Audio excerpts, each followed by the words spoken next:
Hi guys, it's just Nat here today, and I thought I'd do a quick tutorial using this Revlon Nail Art Shiny Matte thing that I thought was a really cool concept. So before I do anything to my nails after I've shaped them, I just use this Sally Hansen Diamond Strength Hardener. I find it's a really good base coat for me because I have quite weak nails and this really does help them feel stronger. Not quite diamonds, I guess, but still I really like it because it makes me feel like my nails aren't going to break and chip in like 5 minutes. So I just give a generous coat of that all over and wait for it to dry before applying the nail polish.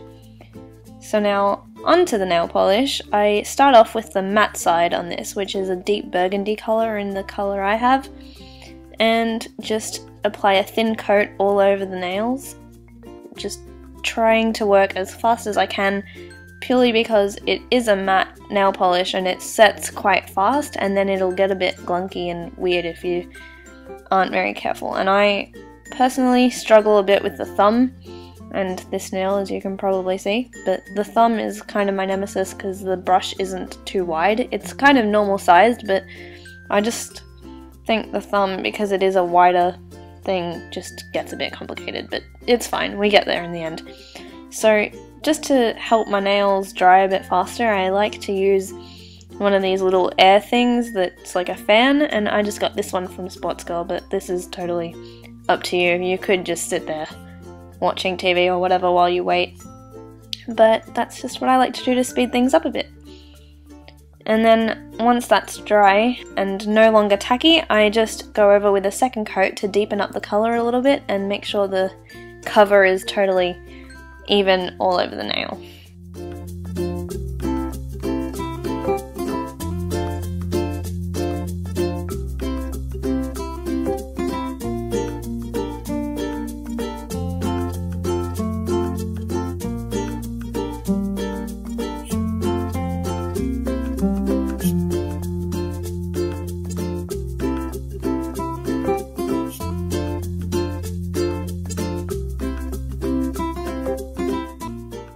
So at this point, once the nails are mostly dry, I just take a little cotton tip and tidy up the edges a little bit so that when it completely sets, I don't have like the joiny bit going onto the skin.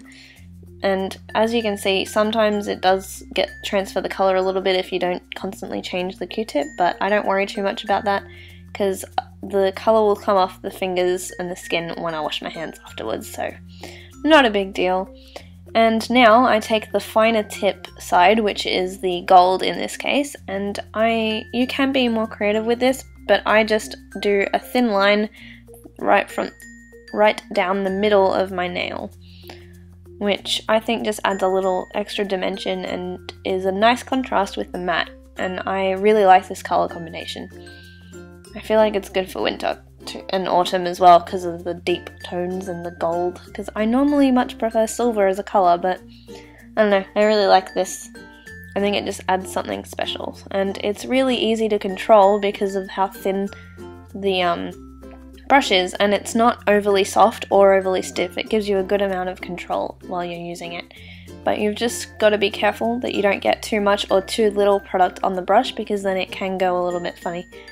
But it's not too hard to control that, so it's all good. And just for an accent nail on this finger, instead of doing the stripe down the middle, I'm colouring in the edges to leave the burgundy as the stripe in the centre.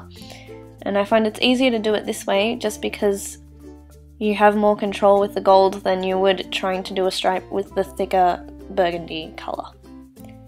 But I think it's nice to add a bit of contrast on an accent nail if you wish. And then I just finish off with the pinky. There we go.